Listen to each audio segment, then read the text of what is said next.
واستياء عارم. انتوا رتبتوا مواعيدكم ولكن كالعاده ليس هناك احترام لاي مواعيد. بالضبط يا استاذ عبد الناصر، كما تقول ده للاسف ما فيش يعني احترام للصعيد ولا اهل الصعيد، للاسف ما بنشوفهمش الا في الانتخابات والوعود الغير حقيقيه في الانتخابات بس، وبنشوفهم في فتره الانتخابات فقط لا غير. زي ما قال الاستاذ عثمان، ده عهد يعني مش عاوزين نتكلم فيه، احنا خلاص العهد دلوقتي عاوزين نتكلم في نقول السائر الحق، زي ما بنقول السائر الحق.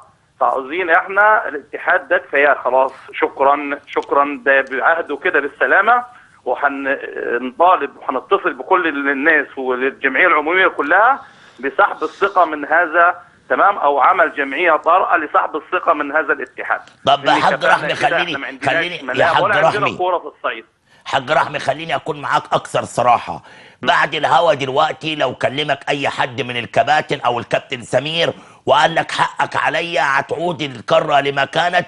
وحصل فيكم ده كتير لدرجه ان انا مليت من كتر الكلام اعلاميا. استاذ عبد الناصر، انت كنت معنا، مع احترامي كنت معنا في الاجتماع اللي اتعمل في نادي النصر.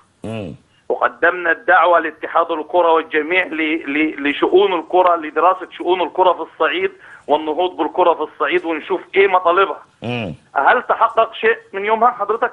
انتوا موقفكم ايه؟ ما انا عارف انه مش هيتحقق شيء. احنا موقفنا كلها والانديه كلها، احنا متصلين بالانديه كلها، يعني جميع اغلب الانديه حاليا احنا ما فيش ما عندناش ماليات ولا عندنا. كنا بنجيب دلوقتي البلد وقفت، كنا بنستلف من رجال الاعمال، بناخد من رجال الاعمال، بندير شؤون الانديه. النهارده هنديرها من فين شؤون الانديه؟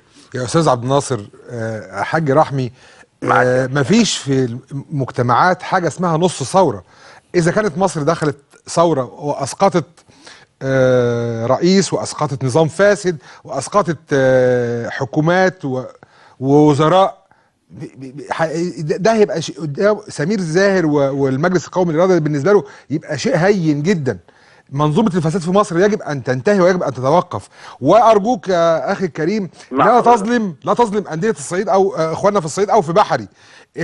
هم اتعاملوا للاسف الشديد مع مصر كلها، وانا بعتذر عن استخدام التعبير بالمثل اللي بيقول جوع كلبك يتبعك. هم جوعوا بلد واخضعوا بلد، فلا تلوم انديه. انا اخونا حجازي رئيس نادي او مسؤول عن نادي، هو في النهايه محاصر بمطالب الناس وحقوق الناس، فيجب ان هو يعني بالذوق او بالمسايسه او بالمهادنه يجيب لهم حقوقهم دي ومطالبهم.